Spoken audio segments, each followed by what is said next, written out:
El puzzle. Una fábula escrita e ideada por Raúl Iván Perales. Según una persona va viviendo su vida, se va encontrando con otras para cubrir necesidades mutuas.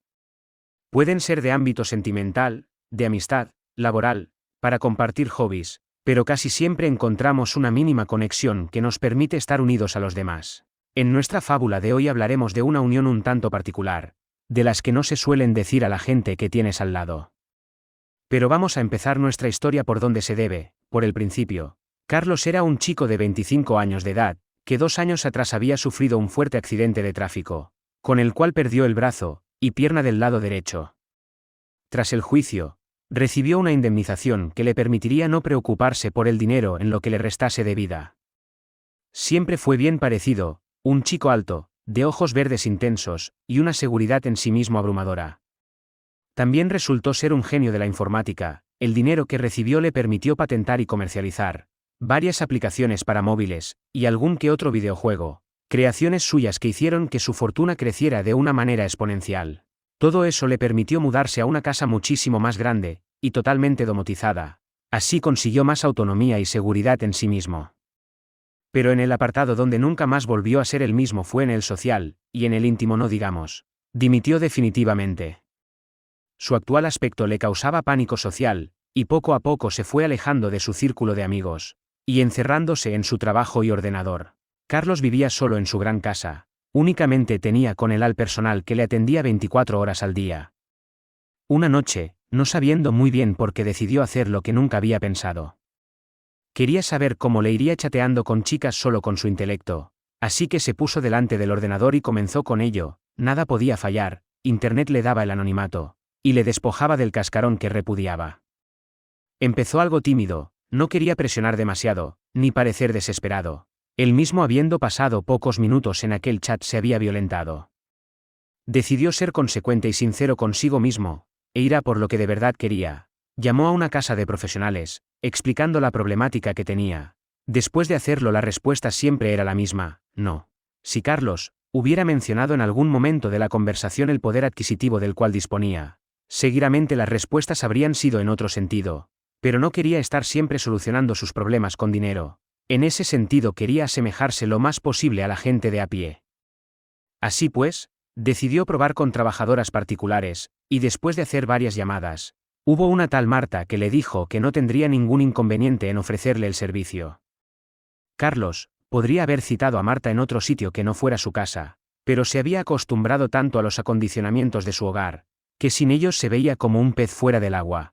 Marta era una chica de 23 años, menuda, de ojitos de miel, y extremadamente blanca, bien proporcionada, y voz calmada. Cuando Carlos se encontraba ya en la cama, y Marta hubo cerrado la puerta del dormitorio, el primer gesto que le vio hacer a ella, fue el de quitarse el reloj de la muñeca, mientras le decía nos vamos a tomar todo el tiempo que nos haga falta. Cuando ella se estaba acercando a la cama, a Carlos le empezaban a asaltar miles de dudas. No había tenido ningún tipo de intimidad con una chica desde antes del accidente, y no tenía ni idea de cómo actuar con su nueva condición. Ella comenzó ofreciéndole la mano, y entrelazando sus dedos le transmitió tranquilidad sin tener que decir una palabra. El resto de la noche fue un verdadero sueño para Carlos, se sentía inflado de alegría, creyendo en sí mismo con más fuerza que nunca. Marta había sido la vitamina, el reconstituyente que necesitaba, para poder ver la cara amable de la vida. Por fin había encontrado un lugar donde poder estar siempre que lo necesitase. Como era más que evidente se dieron sus respectivos teléfonos, porque obviamente él iba a volver a requerir sus servicios. 3 semanas después, Carlos volvió a llamar a Marta y recibir sus atenciones, y así con más asiduidad, hasta llegar al punto de necesitar verla cada día. Sus cuerpos se habían convertido en lienzos donde poder pintar y sentirse libres. Carlos estuvo reflexionando varios días, para poder hablar con ella y tomar una decisión. Finalmente decidió proponerle entrar a su servicio. Él sabía que, en esta vida, lo menos recomendable que puedes hacer es mostrar flaquezas, pero todo el mundo veía que Marta se había convertido en la suya, ¿por qué no ser honrado consigo mismo y admitirlo? Aunque también era plenamente consciente de que se estaba arriesgando a que le hicieran muchísimo daño.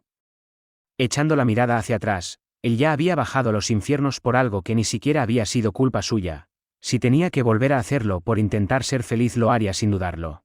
Marta también dijo la suya. Comenzó por admitir que ni en 1000 vidas se hubiera esperado una oferta así. Después le dijo que ellos dos se habían conocido en unas circunstancias muy determinadas, laborales para ella, y de ocio para él, y que de ninguna manera ella quería ser vista como un pedazo de carne por nadie, y que ellos dos donde se tenían que entender, se entendían muy bien. Sin decirlo ella le había dado un ultimátum, si quería volver a verla, la situación debería seguir tal y como estaba. Carlos supo ver en las palabras de Marta que sus intenciones eran nobles, porque otro tipo de persona sin lugar a dudas se hubiera aprovechado de la situación. Así Carlos decidió recoger cuerda y dejar las cosas tal y como estaban. Y disfrutar de las constantes visitas de Marta, que le satisfacían plenamente. Fin.